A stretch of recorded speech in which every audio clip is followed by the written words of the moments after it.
فرزند زہرا یہ حالات برے ہیں۔ کاشانہ بصیرت ایک ایسا مکمل یوٹیوب چینل جس پر محروم بصارت کے لیے بالخصوص اور تمام افراد کے لیے بالعموم سینکڑوں کی تعداد میں اسلامی کتب دستیاب ہیں۔ لہذا گزارش ہے کہ آپ اپنی ذمہ داری نبھاتے ہوئے کاشانہ بصیرت کو سبسکرائب کرنے کے ساتھ ساتھ بیل آئیکن کو پریس کیجیے تاکہ آپ علم کے حصول کے ساتھ ساتھ مذہب اہل بیت کی اشاعت میں بھی اہم کردار ادا کرتے رہیں۔ کاشانہ بصیرت۔ فرزند زہرا یہ حالات برے ہیں۔ بسم اللہ الرحمن الرحیم۔ اب ہم کتاب تنزیل امامیہ جدید کے پارٹ نمبر 18 کا آغاز صفحہ نمبر 213 سے کر رہے ہیں۔ چوتھا باب فصل چہارم کا بقیہ حصہ۔ نمبر 3 اس پر سیالوی صاحب کی تنقید۔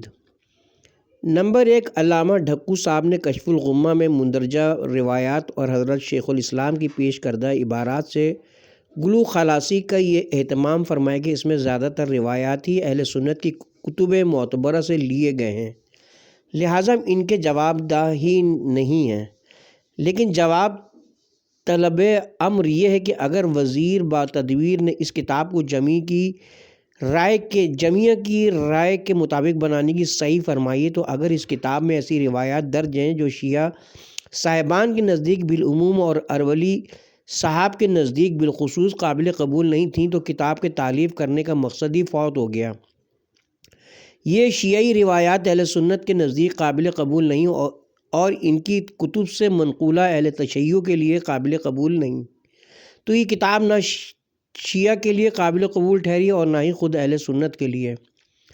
نمبر 2 اربلی صاحب کی عبارت صاف صاف بتلا رہی ہے کہ کتب اہل سنت سے روایات نقل کرنے کا یہ مقصد نہیں تھا کہ کتب اہل تشیع میں وہ روایات نہیں تھیں، بلکہ یہ مقصد تھا کہ ان کے فضائل اور مناقب کی پختگی اور واقعیت ثابت ہو جائے کہ جب مخالف خود تسلیم کرتا ہے تو اپنوں کے لیے تسلیم کرنے میں تردد و تذبذب کیوں کر ہو سکتا ہے۔ لیکن ڈھکو صاحب کہتے ہیں کہ ہمیں ان روایات سے کوئی واسطہ ہی نہیں ہے، تو اربلی صاحب کس کی تقویت اور پختگی بیان کرنا چاہتے تھے، مذہب اہل سنت کی یا مذہب روافظ کی؟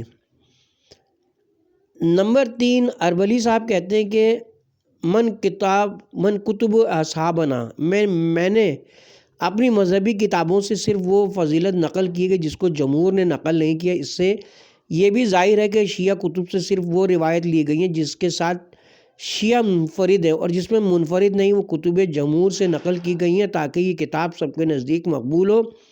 لہٰذا اگر اربلی سچے ہیں تو ڈھکو صاحب نے جھوٹ فرمایا، اور اگر یہ سچے ہیں تو اربلی صاحب کو دروغ بے فروغ اور بے تدبیری ظاہر ہو گئی ہے۔ اپنے مدعا پر دلائل قائم کرنے کے 2 طریقے ہوتے ہیں، برہانی اور جدلی۔ جب اربلی صاحب نے ہماری روایات بیان کی ہیں تو برہانی انداز میں یا جدلی انداز میں، اور ان سے حاصل کیا صرف اپنی رسوائی اور تمام شیعہ برادری کی رسوائی؟ کتاب کا حوالہ تحفہ حسینیہ جلد نمبر 1 صفحہ نمبر 348 سے 350۔ نمبر 4 اس پر ہمارا تبصرہ۔ نور خدا ہے کفر کی حرکت پہ خندہ زن، پھونکوں سے یہ چراغ بجھایا نہ جائے گا۔ وزیر با تدبیر جناب اربلی مرحوم کا اس کتاب کے تالیف سے مقصد یہ تھا کہ ائمہ اہل بیت علیہم السلام کا تمام عالم اسلام اور تمام اسلامی فرق و مسالک کے نزدیک قابل صد احترام و اکرام اور لائق تحسین و آفرین ہونا ثابت کیا جائے، اور وہ بفضلِ تعالیٰ اپنے اس نیک مقصد میں 100% کامیاب و کامران ہوئے ہیں، کیونکہ انہوں نے اہل تشیع کی جن کتب معتبرہ سے ان کے فضائل و مناقب نقل کی ہیں، شیعہ ان کا انکار نہیں کر سکتے، اور ان کے جو مناقب و محامد اہل سنت کی کتب معتمدہ سے پیش کیے ہیں اہل سنت ان کا انکار نہیں کر سکتے، جس سے ثابت ہوتا ہے کہ ذوات مقدسہ عند الکل مکرم و محترم اور محتشم ہے، والحمدللہ۔ ہیڈنگ ہے سیالوی صاحب کی تنقیحات کا جواب۔ جناب اربلی صاحب کی روایت پر سیالوی صاحب نے 3 تنقیحات کی صورت میں تنقید کے جو تیر برسائے وہ ان کی سخن ان کی سخن ناشناسی کا شاہکار ہے۔ مثلا ان کا پہلی تنقیح میں یہ کہنا کہ شیعی روایات اہل سنت کے لیے قابل قبول نہیں ہیں اور ان کی کتب سے منقولہ اہل تشیع کے لیے قابل قبول نہیں، تو یہ کتاب نہ شیعہ کے لیے قابل قبول ٹھہری اور نہ خود اہل سنت کے لیے۔ کس قدر حقیقت کے خلاف ہے؟ اصل حقیقت یہ کہ اس طرح یہ کتاب دونوں مسالک کے لوگوں کے نزدیک قابل قبول اور موافق اعتقاد ہے، یعنی شیعی روایات شیعوں کے لیے اور سنی روایات اہل سنت کے لیے۔ اسی طرح ان کا دوسری تنقیح میں یہ کہنا کہ کس قدر حق کے خلاف ہے اور صریح جھوٹ ہے کہ اربلی صاحب کا مقصد تو یہ تھا کہ جو روایات اہل سنت سے لی گئی ہیں وہ پختگی اور مضبوطی پیدا کرنے کے لیے لی گئی ہیں، مگر ڈھکو صاحب کہتے ہیں کہ ہمیں ان روایات سے کوئی واسطہ ہی نہیں۔ لا حول ولا قوت الا باللہ۔ ہم نے کہاں اور کس جگہ یہ لکھا کہ ہمارے ان روایات سے کوئی واسطہ نہیں؟ ہم تو صرف یہ کہتے ہیں اور یہ کہنے میں حق بجانب بھی ہیں کہ کسی مذہب میں یہ دھاندلی جائز نہیں کہ اہل سنت کی روایات اور عبارات کو شیعہ قلم کا نتیجہ قرار دیا جائے۔ کتاب کا حوالہ تنزیل الامامیہ صفحہ نمبر 96۔ بلکہ شیعی روایات کو شیعی اور سنی روایات و عبارات کو سنی قرار دیا جائے، اور اگر ان میں کوئی بات دوسرے مسلک کے خلاف ہو تو اسے اس کے سر پر مونڈھا جائے۔ اسی طرح موصوف کا تیسری تنقیح میں یہ کہنا بھی بالکل بیجا ہے کہ اگر اربلی صاحب سچے تو ڈھکو صاحب نے جھوٹ فرمایا ہے، اور اگر یہ سچے تو اربلی صاحب کا دروغ بے فروغ ظاہر ہے۔ حقیقت الامر یہ کہ یہ دونوں حضرات سچے ہیں، کیونکہ صادقین کے ماننے والے ہیں، البتہ جھوٹ وہ نتیجہ جو سیالوی صاحب نے ان کی عبارات سے اخذ کیا ہے۔ علامہ ڈھکو صاحب نے بے ہوشی اور مدہوشی میں نہیں بلکہ جو کچھ لکھا ہے وہ پوری ہوش مندی اور دانش مندی کے عالم میں لکھا ہے، اور سرکار اربلی صاحب نے جو کارروائی کی وہ بھی بڑی عقل مندی اور حسن تدبیر سے جوابی انداز میں کی ہے، تاکہ سیالوی صاحب جیسے محتسب لوگوں کے لیے نہ پائے رفتن رہے اور نہ جائے ماندن، بلکہ پوری طرح پادر گل ہو جائیں، اور ان کے لیے اپنے بزرگوں کی طرح جائے فرار باقی نہ رہے۔ والحمدللہ۔ نمبر 1، رسالہ مذہب شیعہ۔ پھر پیر صاحب آف سیال شریف افادہ فرماتے ہیں، امام علی مقام محمد باقر رضی اللہ تعالیٰ عنہ سے ایک شیعہ نے مسئلہ دریافت کیا کہ کیا حضرت تلواروں کو زیور لگانا جائز ہے یا نہیں؟ امام صاحب نے فرمایا اس میں کوئی مذائقہ نہیں، جبکہ ابو بکر صدیق رضی اللہ تعالیٰ عنہ نے اپنی تلوار کو زیور لگایا ہوا تھا۔ شیعہ صاحب نے عرض کیا کہ آپ بھی ان کو صدیق کہتے ہیں؟ اس پر امام علی مقام اچھل پڑے اور قبلہ شریف کی طرف رخ کر کے فرمایا، ہاں وہ صدیق ہیں، ہاں وہ صدیق ہیں، ہاں وہ صدیق ہیں۔ جو ان کو صدیق نہیں کہتا اللہ اس کے کسی قول کو نہ دنیا میں سچا کرے نہ آخرت میں۔ کتاب کا حوالہ کشف الغمہ صفحہ نمبر 200۔ اب ذرا ٹھنڈے دل سے سوچیں کہ امام علی مقام علیہ السلام کے ارشاد گرامی پر کس کا ایمان ہے اور کون ان کے ارشاد کو نہیں مانتا۔ اہل سنت غریب تو امام علی مقام کے ایک دفعہ فرمانے پر آمنا و صدقنا کا نعرہ لگاتے ہیں، مدعیان محبت و تولا کے انتظار میں کہ 5 دفعہ فرمانے کے باوجود بھی ایمان لاتے ہیں یا نہیں۔ کتاب کا حوالہ رسالہ مذہب شیعہ صفحہ نمبر 25 تا 26۔ نمبر 2، تنزیل الامامیہ الجواب واللہ الموفق الصواب۔ بزم خویش صدیق کے ماننے والے نے اس عبارت میں چند غلط بیانیاں ایسی کی ہیں جن کے چہرے سے نقاب الٹا جاتا ہے تاکہ ان کے دین و دیانت کا بڑے دھوم دھڑکے سے جنازہ نکل جائے۔ الف، یہ روایت جسے مؤلف رسالہ نے شیعی روایت ظاہر کیا، ابن جوزی ایسے محتسب سنی عالم کی کتاب صلاۃ الصفوہ سے منقول ہے۔ صاحب کشف الغمہ نے اس کی ابتدا و انتہا معین کر دی ہے۔ چنانچہ کشف الغمہ صفحہ نمبر 220 سطر نمبر 14 پر لکھا ہے، اور اس صفحے کی سطر 31 پر جہاں ابن جوزی کا کلام ختم ہوا ہے لکھا ہے، آخر کلام ابن جوزی فی ھذا الباب۔ بائیں ہمہ صراحت و وضاحت اس روایت کو شیعہ روایت قرار دینا اور اس پر اپنے استدلال کی دیوار استوار کرنا وقاحت و سینہ زوری کی بدترین مثال ہے۔ مخفی نہ رہے کہ ابن جوزی کے اس کلام کو ابن صبا مالکی نے بھی اپنی کتاب فصول المحمہ میں نقل کیا ہے۔ اس روایت کے راوی عروہ بن عبداللہ کو شیعہ ظاہر کیا گیا، حالانکہ وہ سنی العقیدہ ہے۔ ملاحظہ خلاصہ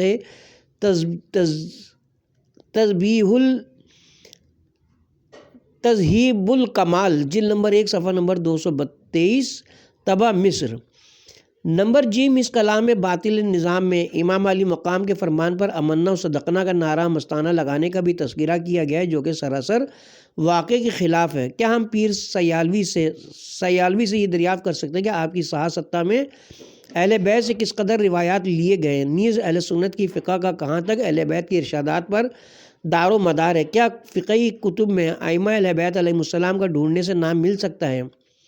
اسی طرح کتب تفاسیر میں کہاں تک تفسیر اہل بیت علیہ السلام پر انحصار کیا گیا ہے؟ کتب تفسیر توسیدی اور قتادہ وغیرہ کے اقوال سے چھلک رہے ہیں۔ کتب حدیث ابو ہریرہ اور انس بن مالک وغیرہ کی روایات سے لبریز ہیں۔ کتب فقہ تو امام ابو حنیفہ اور مالک وغیرہ کے آراء سے پر ہیں۔ پھر یہ چیز سمجھ سے بالاتر ہے کہ حضرت صاحب ائمہ اہل بیت علیہ السلام کو مانتے کیا ہیں؟ یہ اگر وہ اس نعرہ لگانے میں صادق ہیں تو ہم نے اس باب کی ابتدا میں فریقین کے ناقابل انکار حوالہ جات سے نہ صرف حضرت امام محمد باقر علیہ السلام کو بلکہ پورے ائمہ اثنا عشرہ کے ارشادات کی روشنی میں ثابت کر دیا کہ یہ ذوات مقدسہ اصحاب ثلاثہ کو خائن، عاصم، کاذب، غادر، ظالم و جابر اور غاضب سمجھتے تھے۔ ہم انتظار کرتے ہیں کہ امام کے ایک دفعہ فرمانے پر امنا و صدقنا کا نعرہ لگانے کے دعوے دار ان کے بیسیوں مستند فرامین پر ایمان لاتے ہوئے خلافت ثلاثہ سے دستبردار ہو کر کب ولایت اہل بیت علیہ السلام کا اقرار کرتے ہیں۔ بس ایک نگاہ پر ٹھہرا ہے فیصلہ دل کا۔ نمبر 1، رسالہ مذہب شیعہ۔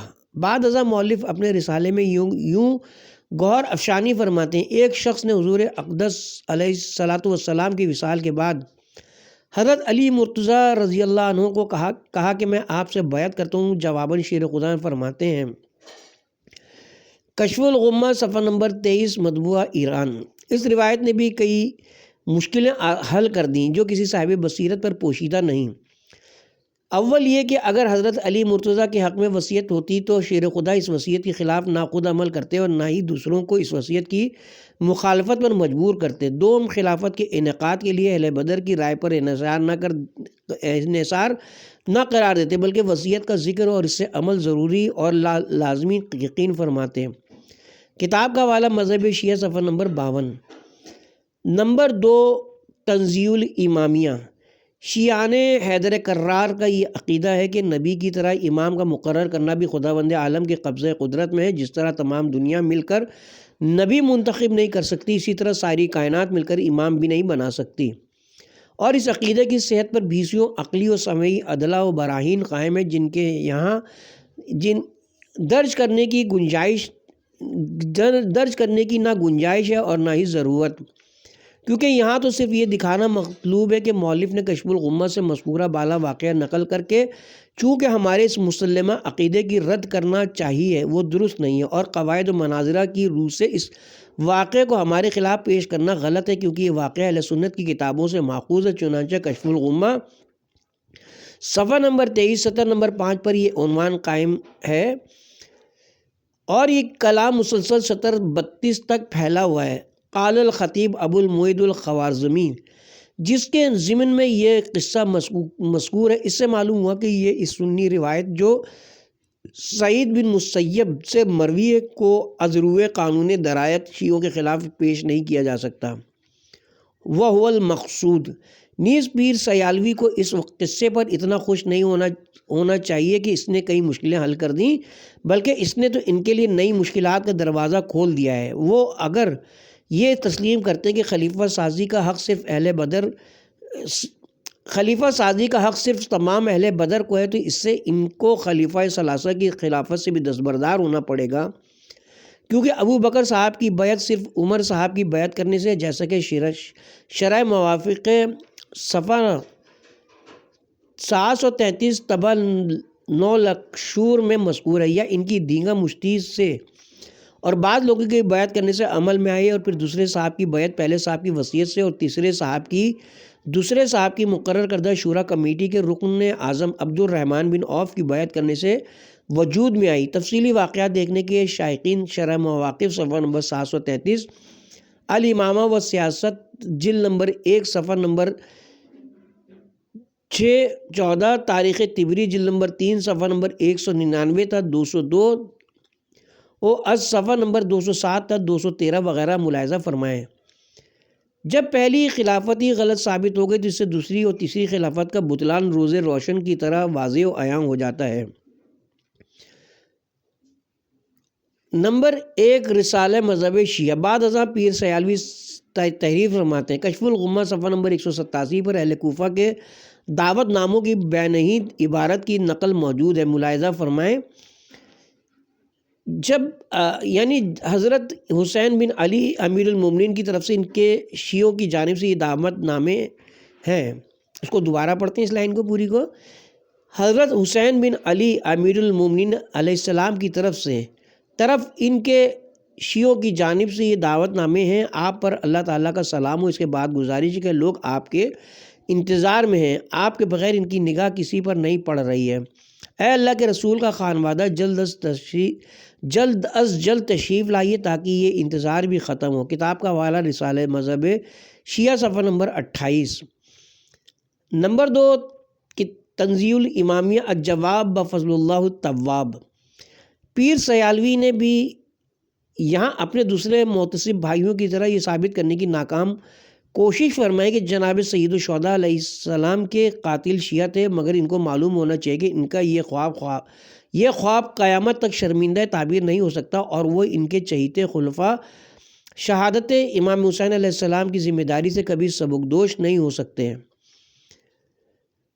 یہاں اس موضوع پر تبصرہ کرنا مقصود نہیں، کیونکہ ہم اپنی کتاب سعادت الدارین اور تجلیات صداقت میں بڑی تفصیل کے ساتھ اس موضوع پر تبصرہ کر کے قاتلان سید الشہداء کا پیر صاحب سیالوی کا ہم مسلک و ہم مشرب ہونا ناقابل انکار تاریخی حقائق کی روشنی میں ثابت کر چکے ہیں۔ یہاں تو صرف ناظرین کرام کو یہ دکھلانا مطلوب ہے کہ موصوف نے کشف الغمہ سے اہل کوفہ کے جس دعوت نامے اور اس کی جس عبارت کا ذکر کیا ہے وہ کمال الدین بن طلحہ شافعی کی ہے، جو کہ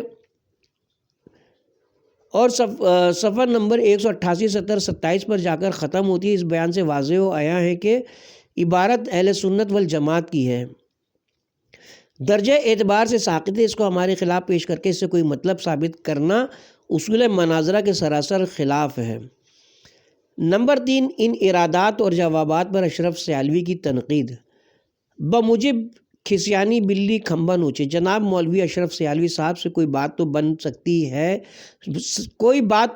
سکتی نہیں ہے، کیونکہ بگڑی ہے کچھ ایسی کہ بنائی نہیں بنتی، مگر جب تعصب عناد اور بغض اہل بیت کی رگ پھڑکتی ہے تو اس کی تسکین کے لیے کچھ نہ کچھ تو واہی تباہی بیان دینا ہی پڑتا ہے۔ چنانچہ یہاں پھر وہی بات دہرائی ہے جن کا تذکرہ صفحات بالا میں کتاب کشف الغمہ کے مندرجات پر تبصرہ میں بیان کی جا چکی ہے۔ مثلاً لکھتے ہیں، دریافت طلب امر یہ کہ وزیر با تدبیر اربلی صاحب نے یہ کتاب کس کی ہدایت اور رہنمائی کے لیے تالیف کی ہے؟ اہل سنت تو اس کے ذریعے سے ہدایت اور رہنمائی حاصل کرنے سے رہے،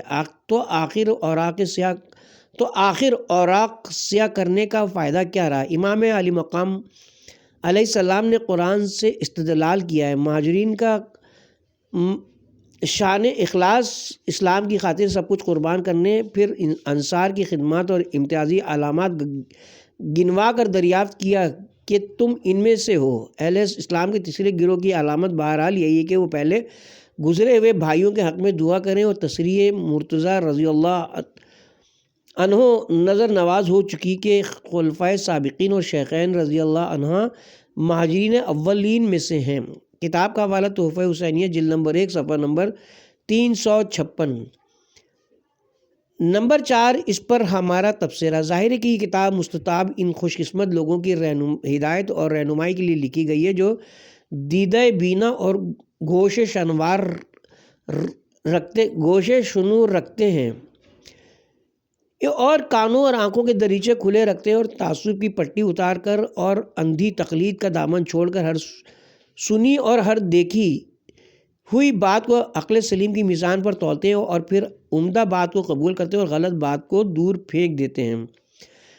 مگر سیالوی صاحب جیسے وہ مورکھ لوگ جو آنکھوں اور کانوں پر تعصب کی پٹی باندھ لیتے ہیں اور عقل و خرد پر مخالف کی بات پر غور و فکر کرنا حرام قرار دیتے ہیں، ایسے مورخوں کو خدا بھی ہدایت نہیں کرتا اور رسول بھی رہنمائی نہیں کرتے ہیں۔ ارشاد قدرت ہے، بے ایمان قوم کو نہ آیات الہیہ کوئی فائدہ پہنچا سکتی ہیں اور نہ ہی ڈرانے والے انبیاء اور رسول کوئی فائدہ پہنچا سکتے ہیں۔ بارگاہ رسالت میں رہ کر بھی ابو جہل اور ابو لہب ہی رہتے ہیں۔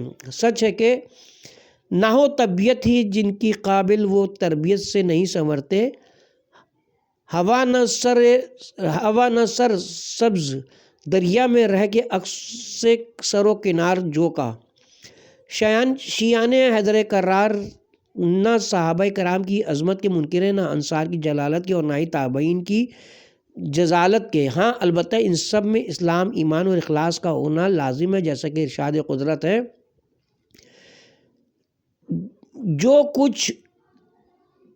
جو بھی خواہ مرد ہو یا عورت نیک عمل بجا لائے بشرطے کہ وہ مومن ہو، القرآن اور بموجب ارشاد قدرت مخلص بھی ہو، تو اس کو ضرور جزائے خیر عطا کی جائے گی۔ ہاں البتہ محل بحث یہ کہ آیا سیالوی صاحب کے محبوب القلوب اصحاب ثلاثہ اس معیار پر پورے اترتے ہیں یا نہ۔ ہم اس تلخ حقیقت کا کئی بار اظہار کر چکے ہیں، ان کا دامن ان صفات جلیلیہ و جمیلیہ سے خالی نظر آتا ہے، اور اس روایت باقری علیہ السلام سے بھی، جو اگرچہ سنی روایت ہے، یہ بات ثابت نہیں ہوتی۔ اس سے زیادہ یہ بات ثابت ہوتی ہے کہ موقع و محل کی مناسبت کو نظر انداز کر کے عام لوگوں کی پسندیدہ شخصیات پر تنقید کے تیر برسار کر اپنے ائمہ حق کو لوگوں کی تنقید کا نشانہ بنوانا پسندیدہ فعل نہیں ہے۔ جیسا کہ ارشاد قدرت ہے، جو لوگ خدا کو چھوڑ کر بتوں کی پرستش کرتے ہیں ان کو بھی گالی مت دو، ورنہ وہ تمہارے سچے خدا کو گالی دیں گے، پھر خدا تم سے پوچھے گا کہ ان کے جھوٹے خدا کو برا بھلا کہہ کر اپنے سچے اور برا خدا کو برا بھلا کیوں کہلوایا تھا۔ اتنی سی بات تھی جسے افسانہ کر دیا۔ صفحہ نمبر 222، چوتھا باب، فصل پنجم، ہیڈنگ ہے ان روایات کے جوابات کے بیان میں جو ناسخ التواریخ سے لی گئی ہیں۔ نمبر 1، تنزیہ الامامیہ کا ابتدائیہ۔ قبل ازیں ناسخ التواریخ کے متعلق بیان کیا جا چکا کہ یہ کتاب ایک عام قسم کی تاریخی کتاب ہے جس میں ہر قسم کا رتب و یابس اور غص و تمسین مواد موجود ہے، اسی لیے علماء اعلام کی نظر کیمیا اثر میں اس کو چندہ وقت حاصل نہیں ہے، اور اس کے مؤلف محترم ایران کے سابق شاہی خاندان قاجار کے ایک فرد اور عربی و فارسی زبان کے اچھے ادیب ہیں، مگر ان کا شمار شیعہ علماء کبار میں نہیں ہوتا۔ یہی وجہ کہ ان کے دور یا اس کے بعد علماء شیعہ کے حالات میں جو کتابیں لکھی گئی ہیں جیسے روضات الجنات یا فوائد رضویہ وغیرہ، ان میں شہزادہ موصوف کے حالات درج نہیں ہیں، مگر پیر سیالوی ہیں کہ ان کو نہ صرف مجتہد بلکہ مجتہد اعظم قرار دے کر پیش کر رہے ہیں تاکہ اس طرح کتاب کی اہمیت بڑھ جائے۔ ایضاح: مخفی نہ رہے کہ ناسخ کی پہلی چند جلدیں لسان الملک شہزادہ مرزا محمد تقی مرحوم کی تالیف ہیں، اور اس کی باقی مجلدات ان کے صاحبزادہ مرزا عباس قلی خان مختلص سپاہر کی تالیف ہیں، جو علم و فضل میں اپنے والد کے ہم پلہ بھی نہیں ہیں۔ بہرحال یہ کھلی ہوئی حقیقت ہے کہ شیعہ علماء محققین اپنی کتب اربع کے متعلق بھی یہ دعویٰ نہیں کرتے کہ ان کے تمام مندرجات صحیح ہیں اور قابل قبول ہیں۔ بائیں ہمہ پیر سیالوی نے جو کچھ ناسخ سے نقل کیا ہے وہ صاحب کتاب کا ذاتی نظریہ یا عقیدہ ہے۔ جناب پیر سیالوی نے بڑی چابک دستی کے ساتھ اس کتاب کے حوالہ جات میں بھی وہی کارروائی فرمائی ہے جس کا مظاہرہ وہ کتاب شافی اور کشف الغمہ میں فرما چکے ہیں، جیسا کہ عنقریب ہمارے علمی مباحثوں و تجزیے سے ظاہر ہوگا انشاءاللہ۔ نمبر 1، رسالہ مذہب شیعہ۔ پیر صاحب سیالوی نے ناسخ التواریخ جلد نمبر 2 صفحہ نمبر 590 سطر نمبر 3 سے یہ عبارت نقل کی ہے۔ روایت نمبر 1، کوفے سے مشہور ترین لوگوں کے ایک گروہ نے جس نے زید بن زین العابدین علیہ السلام سے بیعت کی ہوئی تھی، ان کی خدمت میں حاضر ہوئے اور عرض کی کہ اللہ آپ پر رحمت کرے۔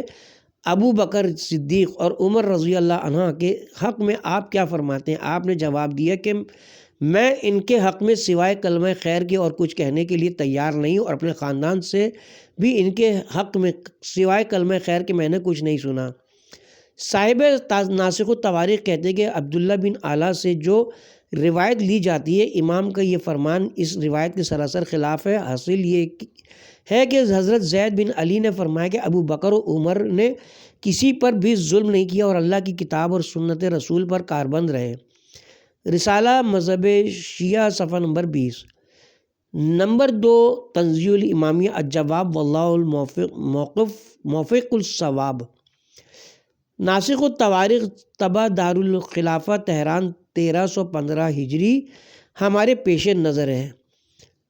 تفحیص و تلاش بسیار کے بعد یہ عبارت بجائے صفحہ نمبر 590 کے صفحہ نمبر 737 پر ملی ہے۔ یہی کیفیت دوسرے حوالہ جات کی ہے، جس سے معلوم ہوتا ہے کہ اصل کتاب پیر صاحب کے پیش نگاہ نہیں ہے، بلکہ بعض مناظرانہ کتب و رسائل سے نقل در نقل سے کام لیا گیا ہے۔ بہرحال یہ استدلال بچند وجوہ باطل ہے۔ اولاً اس لیے کہ صاحب ناسخ التواریخ نے یہ کلام تاریخ طبری سے نقل کیا ہے، اور یہ سلسلہ صفحہ نمبر 737 سے لے کر صفحہ نمبر 738 تک پھیلا ہوا ہے۔ لہٰذا ایک سنی مورخ کا کلام کس طرح ہمارے خلاف بطور حجت پیش کیا جا سکتا ہے، اور سنی بھی ایسا کہ جس کے متعلق ابن العربی جیسا یزید پرست العواصم من القواسم صفحہ نمبر 248 طبع مکتبہ اسامہ بن زید بیروت 1979 میں لکھتا ہے، یعنی سوائے طبری کے اور کسی مورخ کا کلام نہ سنو۔ ثانیاً خود اسی عبارت میں ایک ایسا قطعی قرینہ موجود ہے جو اس روایت میں درج جناب زید کے اس نظریے کے خلاف ہے، یعنی ابن اعلیٰ والی روایت سے واضح ہے کہ جناب زید کا نظریہ بھی اصحاب ثلاثہ کے متعلق وہی تھا جو آپ کے آباء و اجداد کا تھا، جس کی وضاحت ہم اس سے پہلے بعنوان حقیقی اعتقاد ائمہ در اصحاب ثلاثہ کر چکے ہیں۔ لہذا بنا بر قواعد درایت عبداللہ بن اعلیٰ والی روایت مقدم سمجھی جائے گی، کیونکہ اسے دوسری بہت سی روایات کی تائید حاصل ہے، اور دیگر خارجہ دلائل و شواہد بھی اسی کی صحت پر مہر تصدیق ثبت کر رہے ہیں۔ ثالثاً یہ روایت سراسر درایت کے خلاف ہے۔ مثلاً اس میں ایک جگہ وارد ہے کہ جناب زید نے کہا کہ میں نے اپنے اہل خاندان سے بھی اصحاب ثلاثہ کے حق میں بجز کلمہ خیر کچھ نہیں سنا ہے، حالانکہ ہم قبل عظیم حقیقی اعتقادات ائمہ در حق اصحاب ثلاثہ کتب فریقین کی ناقابل رد شہادتوں کی روشنی میں ثابت کر چکے کہ اس خانوادہ عصمت و طہارت سے ان لوگوں کے بارے میں بجز مذمت و منقصت کے کبھی کلمہ خیر نہیں سنا گیا۔ اس روایت میں یہ بھی وارد ہے کہ ابو بکر و عمر نے کسی پر کوئی ظلم و ستم نہیں کیا۔ یہ بات بھی تاریخی مسلمات کے خلاف ہے، قطع نظر ان کے دیگر مظالم کے۔ اگر صرف انہی مظالم کو دیکھا جائے جو ان لوگوں نے جناب زید کی جدہ ماجدہ سلام اللہ علیہا پر کیے تو وہ اس دعوے کے بطلان کے لیے کافی ہے۔ ان دردناک واقعات کی تفصیلات بیان کرنے کی نہ حالات اجازت دیتے ہیں اور نہ ہی ضرورت ہے۔ افسوس بے شمار سخن ہائے گفتنی خوف فساد خلق سے نہ گفتہ رہ گئے۔ الغرض قواعد روایت و درایت کے مخالف ہونے کی وجہ سے یہ روایت ناقابل استدلال ہے۔ نمبر 1، رسالہ مذہب شیعہ روایت نمبر 2۔ پیر صاحب آپ سیال شریف لکھتے ہیں، ترجمہ فارسی عبارت حاصل یہ ہے کہ جب عراقیوں نے حضرت امام زین العابدین علیہ السلام کے صاحبزادے حضرت زید کی زبان فیض ترجمان سے حضرت ابو بکر صدیق و عمر رضی اللہ عنہ کی تعریف سنی تو کہنے لگے، یقیناً آپ ہمارے امام نہیں ہیں، اور امام بھی آج کے دن سے ہمارے ہاتھ سے گیا۔ ان کا مقصود تھا حضرت امام محمد باقر علیہ السلام اس وقت زید کی طرفداری سے اور ان کی حاضری سے الگ ہو گئے، جس پر حضرت زید نے فرمایا، رفوزنا یوم، آج کے دن یہ لوگ رافضی بن چکے ہیں، یعنی ہمیں آج کے دن سے ان لوگوں نے چھوڑ دیا اور چلے گئے۔ اس وقت سے اس جماعت کو رافضی کہتے ہیں۔ کتاب کا حوالہ رسالہ مذہب شیعہ صفحہ نمبر 20۔ نمبر 2، تنزیہ الامامیہ الجواب واللہ الموفق للصواب۔ اگرچہ مؤلف نے روایات کی تعداد بڑھانے کے لیے اس روایت کو علیحدہ درج کیا ہے اور اس کا حوالہ بھی دیا ہے، اس کا حوالہ بھی الگ دیا، یعنی ناسخ جلد نمبر 3 صفحہ نمبر 561 سطر نمبر 11۔ حالانکہ یہ سابقہ روایت کا تتمہ ہے اور ناسخ کی اسی جلد نمبر 3 صفحہ نمبر 738 پر مذکور ہے۔ لہٰذا جن حقائق کی بنا پر وہ روایت ناقابل استدلال ہے، انہی وجوہ کی بنا پر یہ تتمہ بھی ناقابل اعتبار ہے۔ ہاں، اس تتمے کے بارے میں مزید 2 چیزوں کے متعلق کچھ عرض ہے۔ امر اول یہ کہ مؤلف رسالہ نے ہمارا رفظ ثابت کرنے کے لیے روضہ کافی صفحہ نمبر 16 سے ایک روایت کا ایک ٹکڑا نقل کیا، جس کا ترجمہ انہی کے الفاظ میں یہ ہے۔ ابو بصیر نے جو حضرت امام جعفر صادق علیہ السلام کا خاص الخاص شیعہ ہے، حضرت امام جعفر صادق علیہ السلام کی خدمت میں عرض کیا، میں آپ پر قربان جاؤں، ہمیں ایک ایسا لقب دیا گیا ہے جس لقب کی وجہ سے ہماری ریڑھ کی ہڈی ٹوٹ چکی ہے، اور جس لقب کی وجہ سے ہمارے دل مردہ ہو چکے ہیں، اور جس کی وجہ سے حاکموں نے ہمیں قتل کرنا مباح اور جائز قرار دیا ہے۔ وہ لقب ایک حدیث میں ہے، جس حدیث کو ان کے فقہا نے روایت کیا۔ ابو بصیر کہتے ہیں کہ امام جعفر صادق علیہ السلام نے فرمایا، رافضہ کے متعلق حدیث۔ ابو بصیر کہتے ہیں میں نے عرض کیا، جی ہاں۔ امام صاحب نے فرمایا، خدا کی قسم ان لوگوں نے تمہارا نام رافضی نہیں رکھا، بلکہ اللہ تعالیٰ نے تمہارا نام رافضی رکھا۔ رسالہ مذہب شیعہ صفحہ نمبر 23-24۔ جواباً عرض ہے کہ جس روایت کا مؤلف نے حوالہ دیا، اس کا ایک تتمہ بھی ہے جسے انہوں نے نظر انداز کر دیا ہے۔ اگر اسے بھی دیانت داری سے نقل کر دیتے تو ہمیں جواب پیش کرنے کی ضرورت نہ پڑتی ہے، یا اگر وہ اسے ملحوظ رکھتے تو پھر کوئی اعتراض نہ کرتے۔ لیجئے وہ تتمہ ہم نقل کیے دیتے ہیں۔ امام علی مقام نے اس نام رافضہ کی وجہ تسمیہ یہ بیان فرمائی کہ جب فرعون کے جادوگر حضرت موسیٰ کا معجزہ دیکھ کر ایمان لے آئے تو خدا نے ان کا نام رافضہ رکھا، یعنی فرعون اور اس کے انصار و اعوان کو ترک کرنے والے۔ اور پھر یہ لقب باقی رہ گیا، یعنی جو بھی اچھے لوگ برے لوگوں کو چھوڑ دیں، ان کو رافضی کہا جاتا ہے۔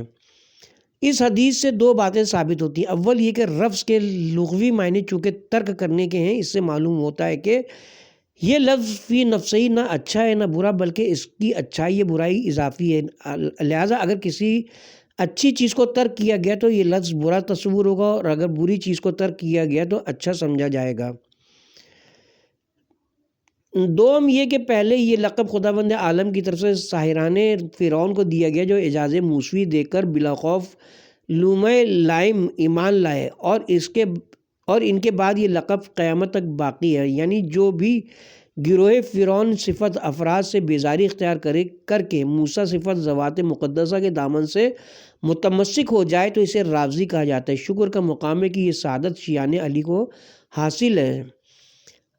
امر دوم، حضرت پیر صاحب نے اپنی مذہبی کتاب کنز الاعمال جلد نمبر 6 صفحہ نمبر 81 سے ایک مجہولہ بلکہ مجعولہ روایت جو حضرت امیر علیہ السلام کی طرف منسوب ہے روایت کی ہے، جس کا ترجمہ انہی کے الفاظ میں یہ ہے۔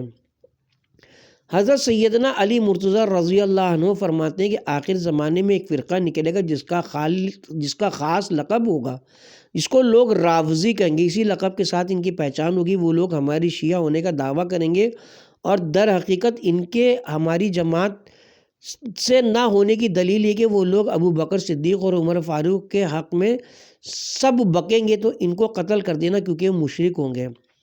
جواباً عرض ہے کہ پیر صاحب نے جس روایت پر اعتماد کر کے مظلوم شیعوں کے قتل کا جواز پیش کرنے کی ناکام کوشش کی، وہ اصول روایت و درایت کے مطابق ناقابل اعتماد ہے۔